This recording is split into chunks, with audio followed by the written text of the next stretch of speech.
Nefayi chapter 16. Oyipa anatenga choonadi kukhala chiphinjo, ndipo ana a Lehayi anakwatira ana akazi a Ishmaeli. Iwo anatsogozedwa ndi Liahona poyenda mchipululu. Mauthenga ochokera kwa Ambuye ankalembedwa pa Liahona nthawi ndi nthawi. Ishmaeli adamwalira, apabanja pake anang'ung'udza chifukwa cha zowawa zomwe anadutsamo.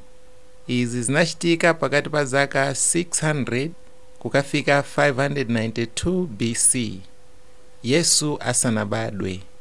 Verse 1. Ndipo ine Nefayi nditangomaliza kuyankhula kwa azibale anga, taonani iwo anati kwa ine, iwe watiuza ife tichite zinthu zovuta kwambiri, ndipo ndi zinthu zoti ife sitingathe kuzikwaniritsa kuzitsata ndi pang'ono pomwe. Verse 2. Ndipo ine ndinati kwa iwo kuti ndinadziwa kuti ndanenadi zinthu zovuta kuzimvetsa kwa anthu ochimwa, molingana ndi chilungamo. Ndipo oyera mtima ndinawayenereza ndi kuchitira umboni kuti adzakwezedwa pa tsiku lomaliza. Chotero ochimwa achiyesa choonadi ngati chiphinjo, popeza chilungamo nthawi zonse ndi chowawa m'mitima yawo. Verse 3. Koma tsono azibale anga, mukadakhala oyera ndi okonzeka kulandira choonadi ndi kusamalira icho, ndi kuti muyende ndi malingana ndi mbendera za Mulungu, simukanang'ung'udza chifukwa cha choonadi ichi ndi kumati, watiuza zinthu zovuta ife. Verse 4. Ndipo ine Nefayi ndinawalimbikitsa azibale anga ndi changu chonse kuti asunge malamulo a Ambuye. Verse 5. Ndipo iwo anadzichepetsa pamaso pa Ambuye. Chifukwa cha ichi moyo wanga unali wokondwa kwambiri, ndipo ndinakhala ndi chiyembekezo chachikulu pa iwo, kuti iwo akatha kuyenda m'njira ya chiyero. Verse 6. Tsono zonsezi zinanenedwa ndi kuchitika mmene bambo anga ankakhala mchihema, mchigwa chimene anachitcha Lehayi. Verse 7.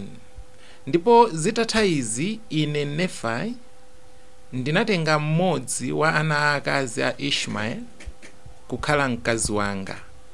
Azibale anganso anadzitengera ana akazi a Ishmaeli kukhala azikazi awo, komanso Zolamu naye anatenga mwana wamkazi wamkulu wa Ishmaeli kukhala mkazi wake. Verse 8. Ndipo bambo anga adakwaniritsa malamulo onse a Ambuye amene anapatsidwa kwa iwo. Komanso ine Nefayi ndinadalitsika ndi Ambuye koposa. Verse 9. Ndipo liwu la Ambuye linalankhula ndi bambo anga pakati pa usiku, ndi kuwalamulira iwo kuti kukacha anyamuke ulendo kupita mchipululu. Verse 10. Pamene bambo anga anadzuka mmawa, ananyamuka napita pa khomo la chihema.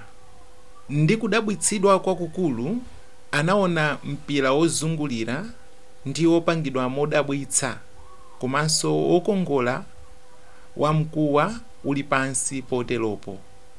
Ndipo mkati mwa mpiramo munali mawaya awiri, umodzi unali olozera njira yoti titsate popita mchipululu.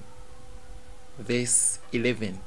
Ndipo tinasonkhanitsa pamodzi zinthu zoti tinyamule popita mchipululumo, ndi akatundu otsala amene Ambuye adatidalitsa naye. Ndipo tinatenganso mbewu za mitundu yonse kulowa nazo mchipululu. Verse 12. Ndipo tinatenganso mahema athu kupita nawo mchipululu kuwoloka mtsinje wa Lamani. Verse 13. Ndipo tinayenda ulendo wa masiku 4 kulowera kumwera chakuzambwe pang'ono.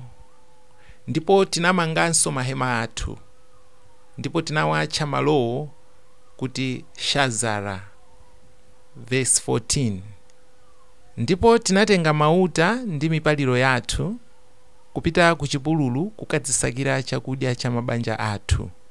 Ndipo chakudya chitapezeka tinabwerera kukakumana ndi mabanja athu aja tinawasiya mchipululu pamalo otchedwa Shazara.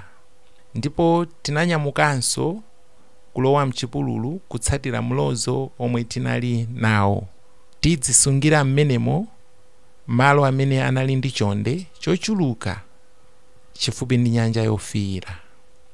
Verse 15. Ndipo zinachitika kuti titayenda masiku ambiri tikudzisakiranso zakudya mmenemo pogwiritsa ntchito mauta ndi mipaliro ndi miyala komanso magulayi. Verse 16. Ndipo tinatsatira mlozo wa mpira uja umene unatilozera malo amene anali ndi chonde chochuluka. Verse 17.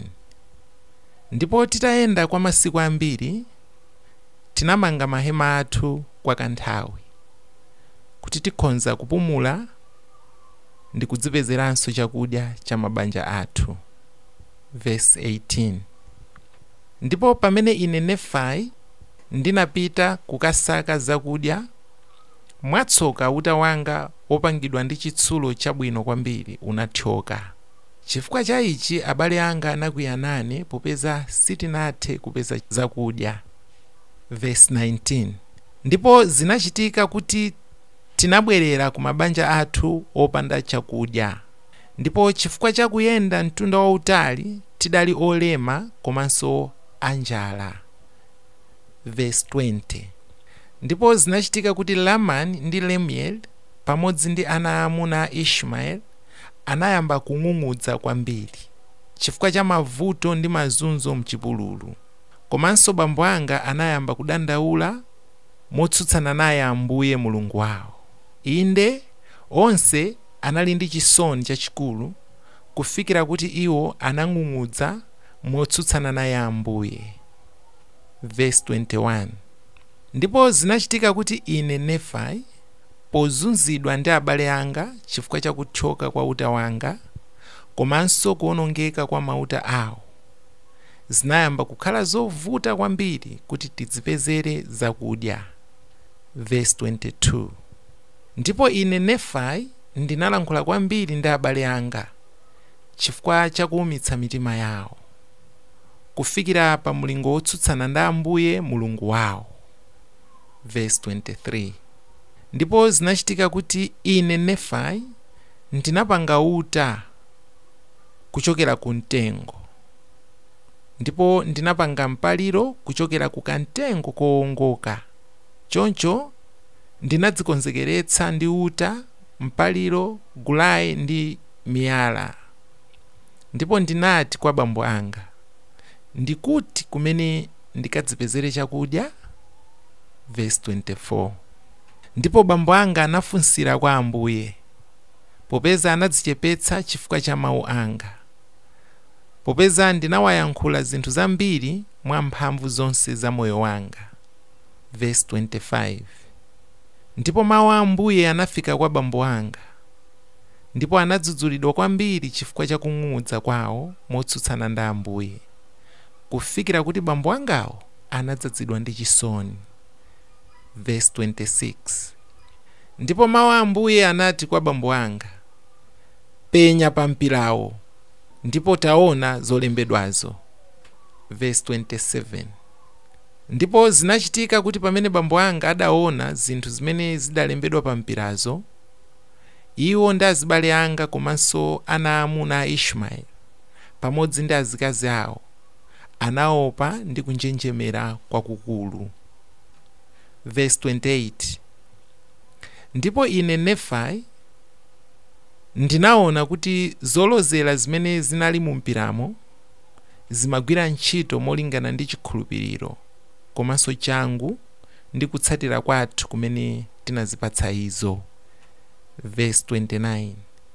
Ndipo munalembedwanso zolembedwa zatsopano mu mpiramo zimene zinali zophweka kuziwerenga, zimene zinatipatsa ife chidziwitso chokhudza njira za Ambuye. Ndipo zimalembedwa ndi kusinthidwa nthawi ndi nthawi molingana ndi chikhulupiriro komanso changu chathu chimene tinachipereka pa mpirawo. Ndipo mwa ichi tsono tikuona kuti kudzera mzazing'ono Ambuye amachita zazikulu. Verse 30. Ndipo ine Nefayi ndinanyamuka ulendo kukakwera phiri mpaka kufikira pamwamba penipeni pa phiri, molingana ndi zolembedwa za mu mpirawo. Verse 31. Ndipo zinachitika kuti ndinapha nyama kufikira kuti ndinapeza chakudya cha mabanja athu. Verse 32. Ndipo ndinabwerera ku mahema athu nditanyamula nyama ndinaphazo. Ndipo apabanja panga ataona kuti ndapeza chakudya, chimwemwe chawo chinali chachikulu. Ndipo anadzichepetsa pamaso pa Mulungu ndi kumuyamika Iye. Verse 33. Ndipo tinawuyambanso ulendo wathu kuyenda mnjira yofanana kwambiri ngati yoyamba ija. Ndipo titayenda kwa masiku ochuluka tinamanganso mahema athu kuti tikhale kwa kanthawi. Verse 34. Ndipo Ishmaeli adamwalira ndipo anayikidwa pamalo otchedwa Nahomu. Ndipo ana akazi a Ishmaeli analira kwambiri chifukwa cha imfa ya bambo awo, komanso chifukwa cha mazunzo awo mchipululu. Ndipo anang'ung'udza motsutsana ndi bambo anga chifukwa chowachotsa ku dziko la Yerusalemu. Ndipo iwo anati, bambo athu amwalira, inde, ndipo tayenda kwambiri mchipululu ndipo tazunzika kwakukulu, njala, ludzu, komanso kulema. Verse 35. Ndipo ana akazi a Ishmaeli analira kwambiri chifukwa cha imfa ya bambo awo, komanso chifukwa cha mazunzo awo mchipululu. Ndipo anang'ung'udza motsutsana ndi bambo anga chifukwa chowachotsa ku dziko la Yerusalemu. Ndipo iwo anati, bambo athu amwalira, inde, ndipo tayenda kwambiri mchipululu ndipo tazunzika kwakukulu, njala, ludzu, komanso kulema. Ndipo titatha kuzunzika choterechi tife ndi njala mchipululu. Verse 36. Ndipo iwo anang'ung'udza moteromo kutsutsana ndi bambo anga pamodzi ndi inenso. Ndipo anali nako kukhumba kwakukulu kuti abwererenso ku Yerusalemu. Verse 37. Ndipo Lamani anati kwa Lemueli komanso kwa ana amuna a Ishmaeli, taonani, tiyeni tiphe bambo athu pamodzi ndi m'bale wathu Nefayi, amene wadziyika yekha kukhala wotilamulira komanso mphunzitsi wa ife amene tili azukulu ake. Verse 38. Tsopano iye Nefayi akuti Ambuye analankhula naye, komanso angelo anamutumikira iye. Koma taonani, tikudziwa kuti akungotinyenga chabe ife. Ndipo akutiuza ife zinthu zimenezi, komanso akuchita zinthu zambiri mochenjera, kuti anyenge maso athu, kaganizidwe kathu, mwinanso kuti atitengere ife kutali ku chipululu cha chilendo. Ndipo kuti akatitengera kumeneko ali nawo maganizo odzimveka yekha ufumu nakhala wotilamulira ife, kuti akachite pa ife zolinga ndi zofuna zake. Mmenemu ndi mmene m'bale wanga Lamani analankhulira kuti achititse mitima yawo kudzazidwa ndi ukali. Verse 39. Ndipo Ambuye anali nafe, inde kufikira kuti mawu a Ambuye anadza, ndipo anayankhula zambiri ndi iwo, ndipo anawadzudzula iwo kwambiri. Ndipo atadzudzulidwa ndi mawu a Ambuye, anabweza mkwiyo wawo nalapa machimo awo, kufikira kuti Ambuye anatidalitsanso ndi chakudya, choncho sitinafe ndi njala.